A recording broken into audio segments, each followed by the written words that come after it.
ಅಂತ್ಯ ಸಂಸ್ಕಾರಕ್ಕೆ ಸಿದ್ಧತೆಗಳಾಗಿದೆ. ಇನ್ನೇನು ಕೆಲವೇ ನಿಮಿಷಗಳಲ್ಲಿ ಅಂತ್ಯ ಸಂಸ್ಕಾರ ನಡೆಯುತ್ತೆ. ಇನ್ನೊಂದು ಕಡೆ ಆ ಮೆರವಣಿಗೆ ಉದ್ದಕ್ಕೂ ಜನಸಾಗರವನ್ನ ಇನ್ನೂ ಕೂಡ ನಾವು ಗಮನಿಸ್ತಾ ಇದ್ದೀವಿ.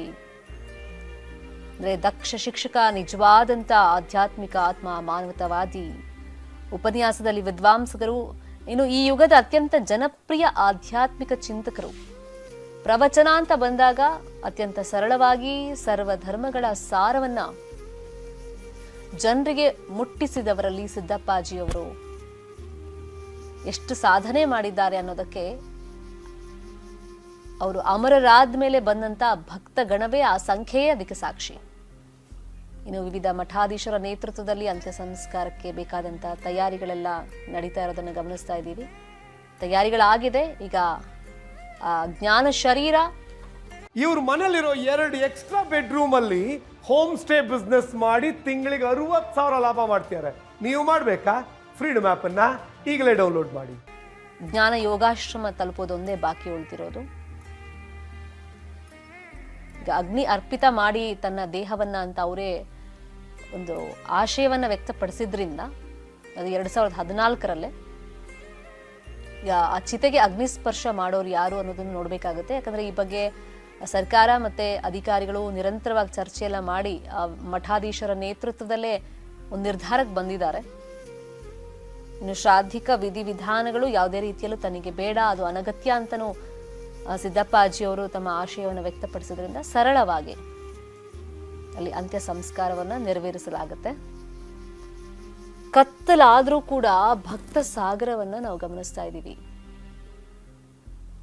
ಅಲ್ಲಿ ಸ್ಥಳೀಯರಿಗಿಂತ ಬೇರೆ ಜಿಲ್ಲೆಗಳಿಂದ, ಬೇರೆ ರಾಜ್ಯಗಳಿಂದ ಬಂದಂತ ಲಕ್ಷಾಂತರ ಸಂಖ್ಯೆಯ ಭಕ್ತರಿದ್ದಾರೆ. ಕೊನೆ ಬಾರಿಗೆ ನಾವು ಸಿದ್ದಪ್ಪಾಜಿಯವರನ್ನು ನೋಡಬೇಕು ಅನ್ನೋ ಆಶಯದೊಂದಿಗೆ ಆ ಭಕ್ತರು ಬಂದಿರೋದು. ಈಗ ಸಹಜವಾಗಿ ಎಲ್ರಿಗೂ ಆಸೆ ಇದ್ದಿದ್ದು ಸಿದ್ದಪ್ಪಾಜಿಯವರು ಇನ್ನೊಂದಿಷ್ಟು ವರ್ಷಗಳ ಕಾಲ ತಮ್ಮ ಒಡನೆ ಇರಬೇಕಾಗಿತ್ತು, ಈ ಸಮಾಜಕ್ಕೆ ಇನ್ನೊಂದಿಷ್ಟು ಒಳ್ಳೆ ಸಂದೇಶವನ್ನು ಕೊಡಬೇಕಾಗಿತ್ತು, ಸಮಾಜದಲ್ಲಿ ಪರಿವರ್ತನೆಯನ್ನ ಮಾಡೋದಕ್ಕೆ ಸಿದ್ದಪ್ಪಾಜಿಯವರ ಅಗತ್ಯತೆ ಇತ್ತು ಅಂತ. ಆದ್ರೆ ಅವರು ಅಮರರಾಗಿದ್ದಾರೆ. ಅಂದ್ರೆ ಅವರು ತುಂಬು ಜೀವನವನ್ನು ನಡೆಸಿದ್ದಾರೆ. ಜೊತೆಗೆ ಬಹುಶಃ ಆಸ್ಪತ್ರೆಗೆ ಅವರು ಹೋಗಿದ್ರೆ, ಅಲ್ಲಿ ಟ್ರೀಟ್ಮೆಂಟ್ ಸಿಕ್ಕಿದಿದ್ರೆ ಅನ್ಸುತ್ತೆ ಅವರಿಗೆ ನಿನ್ನೆ ತನಕ ನಾನು ಬದುಕಬೇಕು ಅಂತ. ನಮ್ಮ ಜೊತೆ ಇದ್ರು ಸಿದ್ದೇಶ್ವರ ಶ್ರೀಗಳ ಭಕ್ತಿಯಾಗಿರುವಂತಹ ಗೀತಾ ಅವರು ಸಿದ್ದಪ್ಪಾಜಿ ಅವರಿಗೆ ನುಡಿ ನಮನದ ಜೊತೆಗೆ ಗೀತ ನಮನವನ್ನ ಸಲ್ಲಿಸ್ತಾ ಇದ್ರು. ಮತ್ತೊಂದು ಗೀತೆ ಮೇಡಮ್. ಕ್ಷಣ ಕ್ಷಣವೂ ಜೀವಗಳ ಉದಯ, ದಿವ್ಯ ಆತ್ಮದ ಉದಯ, ಪರಮಾನಂದ ಸಮಯ. ಒಂದೊಂದು ಜೀವಿಗೂ ಗುರಿಯೂ ಒಂದೊಂದು, ಹಾಗೆ ಜನಿಸದು ಸುಮ್ಮನೆ ಎಂದು. ದಿವ್ಯ ಆತ್ಮದ ಉದಯ, ಪರಮಾನಂದ ಸಮಯ, ಪರಮಾನಂದ ಸಮಯ. ಹೀಗೆ ಒಂದು ಜೀವಿ ಹುಟ್ಟುವಾಗ ಎಷ್ಟು ಪರಮಾನಂದ ಸಮಯ ಆಗ್ತದೆ, ಹಾಗೆ ಒಂದು ಜೀವಿ ಹೋಗುವಾಗ ಎಷ್ಟು ದುಃಖದ ಸಮಯ ಇದು. ಒಂದು ದಿವ್ಯ ಆತ್ಮ ಇವತ್ತು ನಮ್ಮನ್ನೆಲ್ಲ ಅಗಲಿ ಹೋಗ್ತಾ ಇದೆ. ಎಷ್ಟು ಜನರ ಹೃದಯನ ಮುಟ್ಟಿದ್ಬೇಕು ಅಂದರೆ ಅವರ ಎಷ್ಟು ಸ್ಯಾಕ್ರಿಫೈಸ್ ಇರಬೇಕು ಅವ್ರ ಜೀವನದಲ್ಲಿ.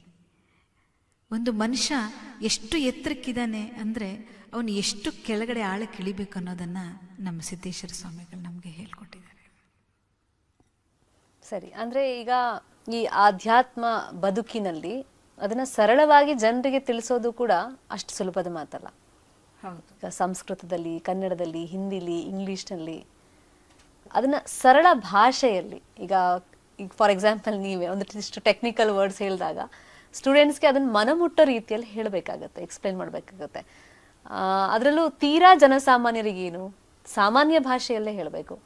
ಸೊ ಆ ಮಾತುಕತೆಗಳೆಲ್ಲ ಹೇಗಿರ್ತಾ ಇತ್ತು, ಅವ್ರ ಹತ್ರ ಮಾತಾಡಿದಾಗ, ಅವ್ರ ಪ್ರವಚನ ಕೇಳಿದಾಗ ಅದೊಂದು ಪಾಸಿಟಿವ್ ವೈಬ್ಸ್ ಬರುತ್ತಲ್ಲ, ಅದು ಯಾವ ಥರ ಇರುತ್ತೆ ಮೇಡಮ್? ನಿಮ್ಮ ಹತ್ರ ಅದೆಲ್ಲ ಮಾಹಿತಿಗಳನ್ನ